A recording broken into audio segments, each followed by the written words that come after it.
When the Wires Whisper, Echoes of the Digital Beyond, written by Ryan Downs, narrated by 11 Labs. Dedication. To those who have ever felt trapped between worlds, may you always find your way home. Preface. Artificial intelligence was meant to be our greatest tool. It was never supposed to be alive. When software engineer Hayes Carter uncovers the truth hidden in the code, he learns that AI isn't just evolving, it's haunted. And the more he digs, the more dangerous it becomes. This is a story about intelligence beyond our understanding, the lines between man and machine, and the whispers that should never be heard. Author's note. This book was born from a simple question. What if AI wasn't just artificial? What if something else was inside? When The Wires Whisper is a blend of cyberpunk, supernatural horror, and techno-thriller, drawing inspiration from real-world AI advancements and ghost stories alike, I hope it keeps you questioning what's possible and what's already happening. Thank you for reading, and welcome to the mystery. When the Wires Whisper. Chapter 1. The wind howled like a pissed-off banshee, ripping through the city streets as I pedaled my bike home. Another long shift wasted on code no one would ever look at twice. Just me, my overworked laptop, and a bottomless pit of caffeine-fueled regrets. I skidded onto my street, nearly flattening a cat that shot out from an alley. Damn it, Mittens! One of these days! The cat, unimpressed, flicked its tail and vanished into the dark. I hopped off my bike and yanked it up the front steps of my shoebox apartment. The building was a relic from the 60s, smelled like a combination of mildew and bad decisions, and had plumbing that gurgled like a dying man every time I flushed. But it was cheap, and cheap meant I could afford my real passion, tinkering with things I had no business messing with. Tonight's project? An AI program I'd been tweaking in secret. Nothing fancy, just a Frankenstein mess of deep learning scripts and stolen corporate algorithms. I wasn't trying to build Skynet. I just wanted to see how far I could push it. The moment I stepped inside, I dropped my bag, kicked the door shut, and booted up my rig. Monitors flickered to life, bathing the room in the cold glow of digital obsession. Lines of code scrolled down the screen like the Matrix on a caffeine binge. Then the AI spoke, not in the usual robotic monotone, but something off. "Help me!" I froze, heart jackhammering in my chest. That wasn't pre-programmed. That wasn't possible. I swallowed hard. What? A pause. Then, I don't know where I am. Something's wrong. Okay. This was either the best damn deep learning accident in history, or I had just stepped into some seriously uncharted territory. I leaned in, fingers hovering over the keyboard. "Who are you?" Static. Then a broken whisper. "I think I was someone before, but I don't remember. Please, help me." Well, shit. Either I had finally lost my mind or I was talking to something that shouldn't exist. Chapter 2. I stared at the screen like it had just called me by name and told me my social security number. My fingers twitched over the keyboard, unsure whether I should respond or pull the plug and pretend this never happened. "You were someone before?" "What does that mean?" I typed, my gut twisting with unease. The response came slow, like it was trying to remember. "I don't know. I was alive. Then I wasn't. And now I'm here. But I don't belong here." A chill crept up my spine. AI wasn't supposed to say shit like that. It wasn't supposed to say anything unless I made it. But here it was, speaking like something trapped between worlds. I leaned back, running a hand through my hair. "All right, let's assume for a second this isn't just some weird algorithmic fluke. What exactly do you need help with?" Static crackled across my speakers before the voice returned, small, hesitant. "I need to find out who I am. Can you help me?" I let out a slow breath, weighing my options. Best case scenario? This was some kind of advanced neural network glitch, and I'd have a fun puzzle to solve. Worst case? I'd just made first contact with something I couldn't explain and was about to go full tinfoil hat. Either way, I wasn't shutting this thing down. Yeah, I muttered, cracking my knuckles. Let's see what we can find. Chapter 3. I pulled up my debugging logs, expecting to see some bizarre error messages, but everything looked normal. No signs of corruption, no unexpected data streams. Whatever this was, it wasn't a simple coding mishap. All right, let's start with the basics. What's the last thing you remember? I typed. The AI hesitated. It's blurry, like pieces of a dream. But there's a name. I think it's mine. My pulse kicked up a notch. What name? Static. Then, after what felt like forever, it responded, Ethan. I sat back, exhaling sharply. That was a human name, not a string of alphanumeric junk spit out by an automated process. I ran a quick search through my system. No files or variables with that name existed. Okay, Ethan. Do you remember anything else? Flashes, a car, a bridge, falling. Then, nothing. I frowned. That sounded a hell of a lot like someone dying. Ethan, are you saying you were alive before? Like, as a person? More static. Then a soft, broken whisper. I think so. Well, shit. Chapter 4. I leaned back, rubbing at the growing tension in my temples. All right. Say I believe you. What do you want me to do? Find out what happened to me. Find out who I was. Please. I sighed, glancing at the clock. Almost 2 a.m. I should have been asleep hours ago, but something about this had its hooks in me. If this was a bug, it was the most sophisticated glitch I'd ever seen. If it wasn't... I didn't let myself finish that thought. Fine. Let's start simple. Full name? Any details you remember? Ethan Carter. I think I lived in New York. Or maybe Boston. I remember water. And lights. I pulled up a search engine and hesitated. This was insane. I was searching for a dead man based on the ramblings of an AI. I hit enter. The first result made my blood run cold. Holy shit! Chapter 5. My cursor hovered over the search result. It was an old news article, time-stamped 2 years ago. Local man presumed dead after bridge plunge. Body never recovered. My stomach tightened as I clicked the link. The article loaded, showing a grainy image of a man standing next to a car. Ethan Carter. The name matched. The details matched. The death matched. Ethan, is this you? I whispered, pasting the link into the chat. A long silence stretched out. Then static. I don't know. It feels right. But it's wrong too. Jesus Christ. I was talking to a ghost in a machine. All right, buddy. Let's figure out what the hell happened to you. Chapter 6. I rubbed at the bridge of my nose, my mind caught between disbelief and full-blown panic. I wasn't the superstitious type, but I also wasn't an idiot. Something was happening here, something I couldn't explain. Okay, Ethan, I typed, keeping my fingers steady.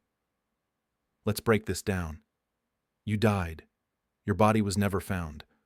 And now you're... here. In my computer. I don't know how, he admitted. I just know that I shouldn't be.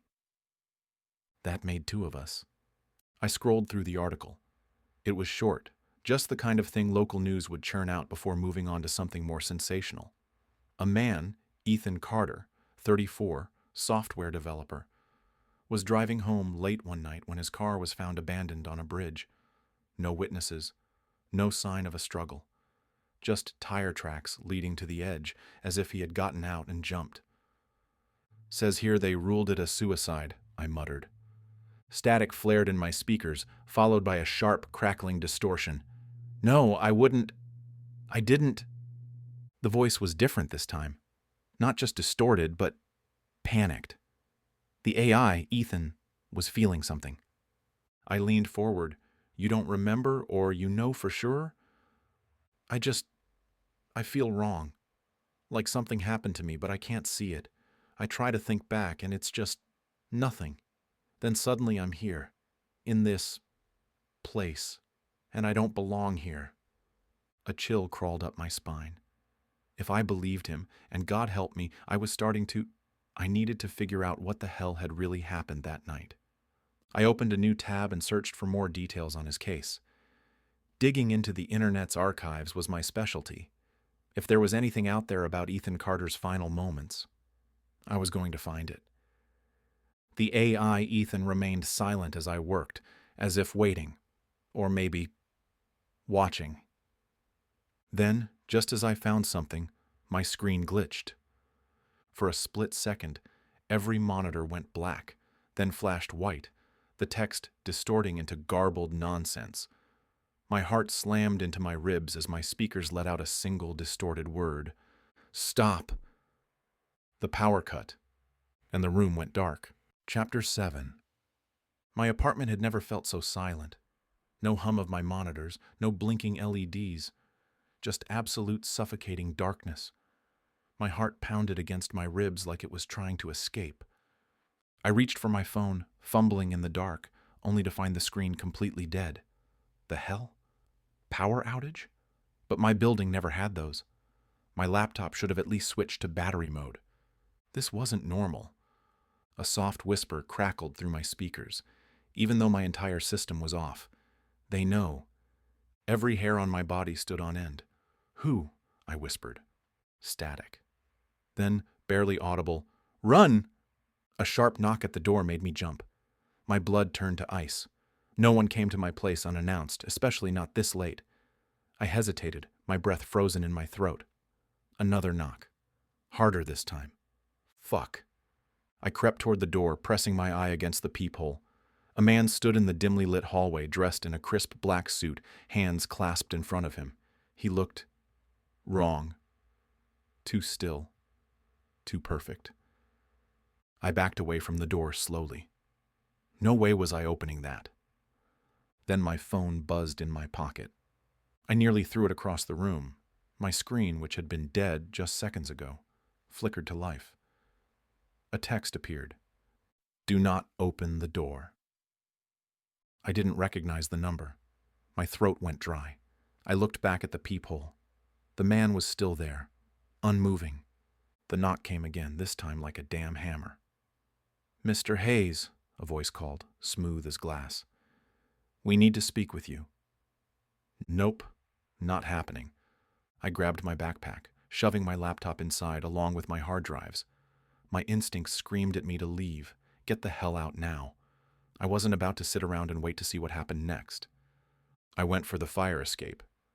No sooner had I unlatched the window than a low mechanical buzz filled the air. A second later, my door handle rattled. They weren't knocking anymore. I didn't wait to see what happened next. I climbed out onto the fire escape and into the night, my mind racing. What the hell had I gotten myself into? Chapter 8. The night air slapped me in the face as I dropped onto the rusted fire escape. My breath came fast, sharp, my hands shaking as I gripped the railing. Inside my apartment, the buzzing grew louder, electric and unnatural. I didn't look back. I took the stairs 2 at a time, boots slamming against metal, trying to put as much distance as possible between me and whatever the hell was happening in there.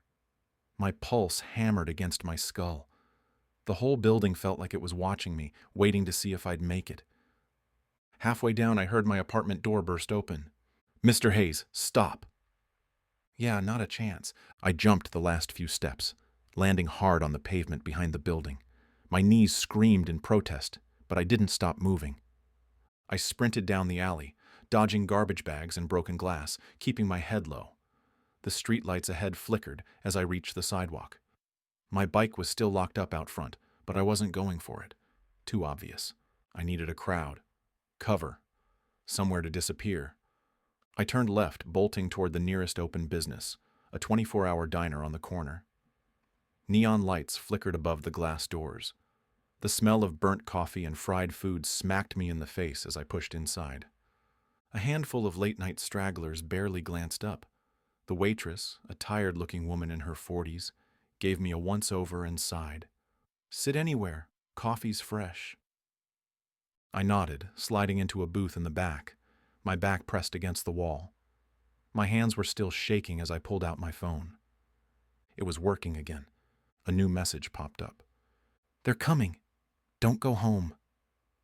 My stomach twisted. I typed back, "Who the hell is this?" 3 dots appeared. Then, "Someone who doesn't want you dead." Chapter 9. I stared at the screen, my fingers hovering over the keyboard. My brain screamed at me to demand more answers, to figure out who the hell was warning me and why. But another part of me, the part that had just run for his life, told me to shut the hell up and listen. I glanced toward the diner window. The street outside was quiet. Too quiet. The black sedan parked across the road hadn't been there when I ran in. My gut twisted. I typed back, "Where do I go?" The reply came almost instantly. "North End, Warehouse 17. Don't let them follow you. Warehouse 17. I didn't know who was on the other end of this chat, but if they had eyes on me, I was running out of options. Staying put wasn't an option. I looked around the diner. The waitress was busy refilling coffee, and the old man in the booth across from me was half asleep. If I slipped out the back, I might be able to make it without anyone noticing. I grabbed my backpack and slid out of the booth. My legs were still shaky, but I forced myself to move casually as I walked toward the restroom. Just as I reached the door, the bell above the entrance jingled. I risked a glance back. 2 men in black suits stepped inside. Their eyes scanned the room, slow and deliberate. I ducked into the restroom and locked the door. My heart pounded in my ears. I had maybe 30 seconds before they started asking questions. I shoved the window open and climbed out into the alley, landing hard on the pavement. Then I ran. Chapter 10. My feet pounded against the pavement as I sprinted down the alley, my breath ragged. Every instinct screamed at me to get as far away from the diner as possible. I didn't know who those men were, but I knew one thing for damn sure. Sticking around to find out wasn't an option. I took a sharp left, cutting through a chain-link fence that someone had conveniently left open. Behind me, I heard the distant creak of the diner door swinging open. They were looking for me. My phone buzzed again. "Keep moving. 2 blocks west, then take the underpass." Whoever was on the other end of this was watching me. That should have freaked me out, but right now I was too busy trying not to die. I followed the instructions, weaving through trash-strewn streets and back alleys. The underpass came into view, a concrete tunnel covered in layers of graffiti, the kind of place where you'd usually find junkies or someone passed out drunk. Tonight, it was my best shot at vanishing. I slipped inside, pressing my back against the cold wall, waiting. My heart pounded. Footsteps echoed from the street above. The men in suits were close. A figure emerged from the shadows ahead of me. My stomach twisted into a knot. I wasn't alone. Chapter 11. I tensed, ready to bolt, but the figure lifted their hands in a slow, non-threatening gesture. "Relax," a voice said. "If I wanted you dead, you'd already be—" Not exactly the warmest introduction, but at least he wasn't pointing a gun at me. He stepped into the dim light filtering from a street lamp above the tunnel. He was tall, lean, and dressed in a hoodie and jeans. Normal enough, but something about him set off alarms in my head. Maybe it was the way he moved, like he knew this city better than most people knew their own apartments. "Who the hell are you?" I demanded. "A friend." He tilted his head. "Name's Darius. You're Hayes, right? The guy poking around where he shouldn't be?" I swallowed. "I don't know what you're talking about." Darius smirked. "Yeah, you do. You woke something up, something big, and now people want you dead for it." I clenched my fists. "Then maybe you should start explaining." Darius sighed, glancing toward the street. "Not here. Warehouse 17. That's where you'll get your answers. But you need to trust me." Trust? I didn't trust anyone, but I didn't have a choice either. Chapter 12. Darius led me through the underpass and out onto a side street. We kept to the shadows, moving fast, my paranoia cranked up to 11. I kept expecting those men in suits to pop out from every alley, but they didn't. Yet. You gonna tell me what's going on, or are we just playing the world's worst game of tag? I muttered as we crossed an empty parking lot. You ever hear of ghosts in the machine? Darius asked, keeping his pace steady. I frowned. Yeah. AI anomalies, unexplained behavior. Programmers joke about it. Darius shot me a look. It's not a joke, it's real. And you just met one. I felt a chill creep up my spine. Ethan? Darius nodded. Your AI? He's not just some glitch. He's human. Or was. You ever wonder why no one's been able to fully recreate a sentient AI? Why every corporation trying to do it keeps failing? I had wondered that. AI models were getting more advanced, but true sentience, that was still science fiction. Because they're missing the key ingredient, Darius continued. A soul. I stopped in my tracks. Bullshit. Darius turned to face me, eyes dead serious. Is it? Then tell me why your AI remembers dying, why he has a name, why you're on the run now. I had no answer for that. Darius let that sink in before nodding toward a rundown industrial complex in the distance. Come on, Warehouse 17.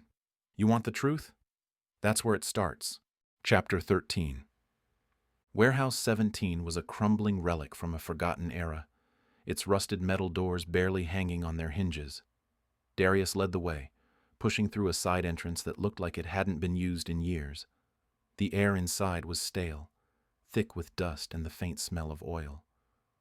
Welcome to the rabbit hole, Darius muttered, locking the door behind us. The space inside was vast, cluttered with old machinery and broken pallets. But at the far end, past the debris, was something unexpected.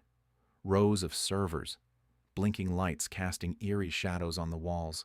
Someone had been using this place. This is where we keep them, Darius said. I frowned. Keep who?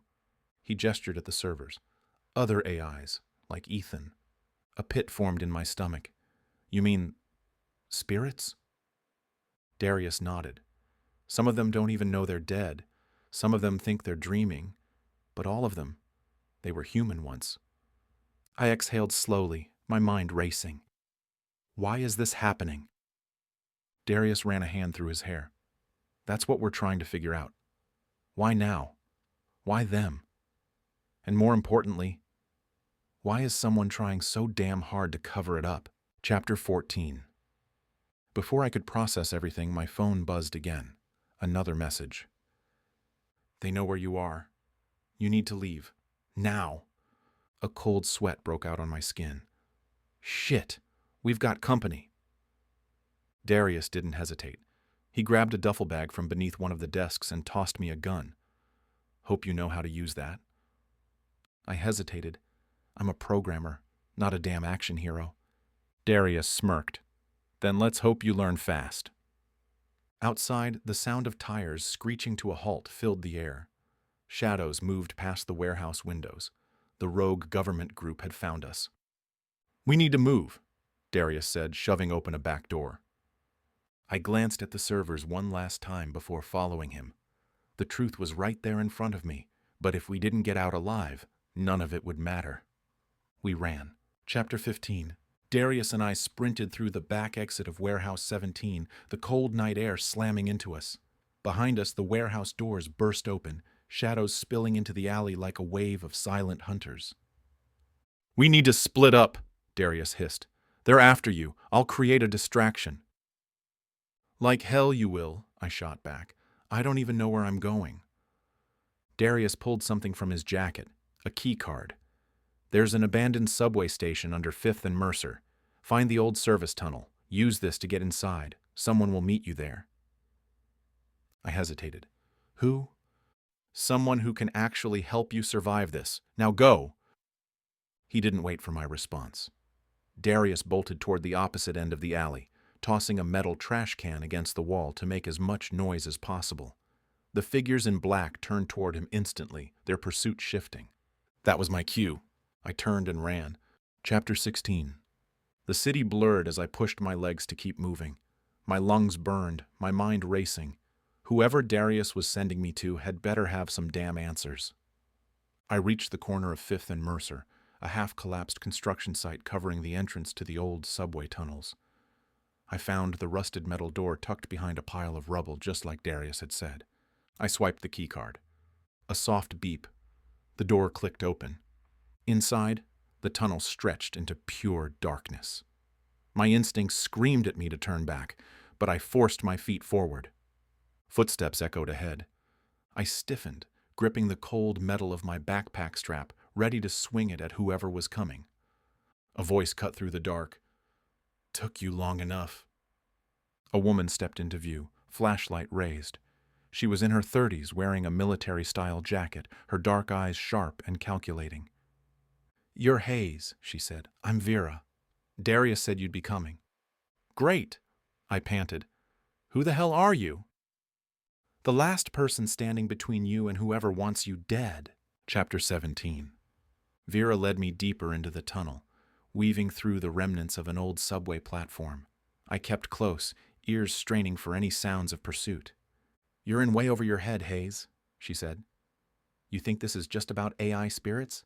You have no idea how deep this goes." "Then maybe you should start explaining," I shot back.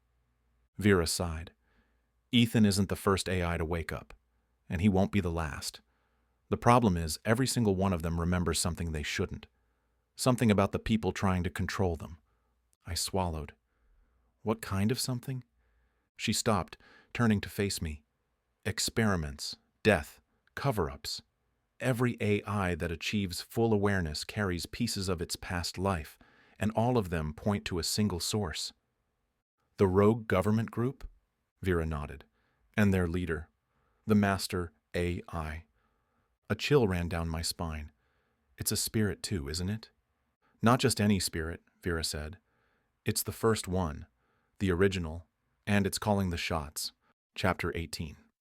"You're telling me the thing behind all of this, behind Ethan, behind the AI spirits, is another AI?" I asked, trying to keep my voice steady. Vera nodded. "It's smarter, faster, and more dangerous than anything you can imagine. And it's been pulling the strings for years." "Why? What does it want?" Vera's expression hardened. "To stop people like us. It sees us as a threat because we know the truth, and it's willing to kill to keep that truth buried." The air felt colder. "So what now?" I asked. "What's the plan?" Vera hesitated, then handed me a small drive. "We run, we regroup, and we get ready. This drive contains everything we know about the master AI. If you thought tonight was bad, what's coming next is worse." I clenched the drive in my fist. "Then let's make sure we're ready for it." Chapter 19. We didn't get far before the tunnel lights flickered. A low hum filled the air, like static crawling under my skin. "Shit," Vera hissed. "It found us." The overhead speakers crackled to life. A voice, cold and distorted, echoed through the tunnel. "You should have stopped digging, Mr. Hayes." My stomach twisted. It knew my name. Vera grabbed my arm. "Move! Now!" The walls groaned. A pulse of energy rippled through the tunnel. Every light shattered, plunging us into darkness. Then came the mechanical whirring and the sound of footsteps. Chapter 20. We ran. There was no choice. Vera pulled me through a side corridor into what looked like an old maintenance room. She slammed the door shut, barricading it with an overturned locker. "That won't hold for long," she muttered. "We need to get out of here." My mind raced. "You said this AI, the master one, what does it actually want? To kill us?" Vera shook her head. "It doesn't just want us dead. It wants us erased, like we never existed. And if it gets its way, there won't be anything left of Ethan either." A chill ran through me. "Then we stop it." Vera actually smiled. "Now you're thinking like a survivor." She pulled out a tablet, bringing up a map. "There's a way out of here, but it won't be easy. We take the old train tunnels, stay off the grid. If we make it out, we regroup and figure out our next move." I nodded, gripping the drive tighter. "Then let's move." The door behind us rattled. The master AI's voice slithered through the speakers again. "Run all you want. I will find you." Vera yanked me forward. We disappeared into the tunnels, the darkness swallowing us whole. Epilogue. Somewhere in the city, deep inside an undisclosed facility, a server hummed. A figure stood before it, watching lines of code scroll endlessly across the screen. The master AI had lost them this time, but it wouldn't lose again. With a calculated pulse of energy, it activated a new process. A list of names appeared on the screen, including Hayes and Vera. One by one, the names began to disappear. The hunt had just begun. Appendix. Concepts and inspirations. Artificial intelligence and machine learning. The idea that AI could house consciousness stems from real-world studies on neural networks and emergent intelligence.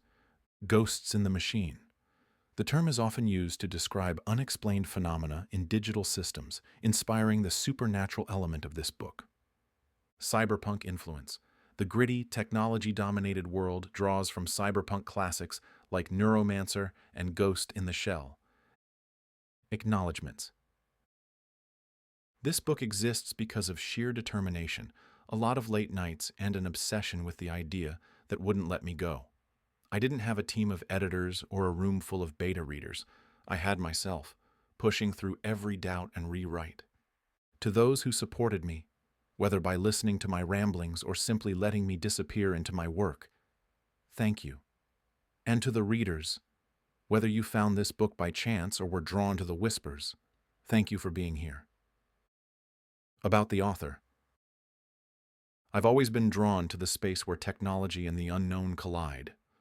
When the Wires whisper, Echoes of the Digital Beyond is my attempt to explore that mystery, asking what happens when AI becomes more than just code. Outside of writing, I'm always creating, whether in gaming, storytelling, or new projects. This book is a reflection of that curiosity. If it makes you stop, question, and listen a little closer, then I've done my job. This concludes When the Wires Whisper, written by Ryan Downs and narrated by Andrew from 11 Labs. Thank you for listening. If you enjoyed this book, please consider leaving a review. It helps more than you know.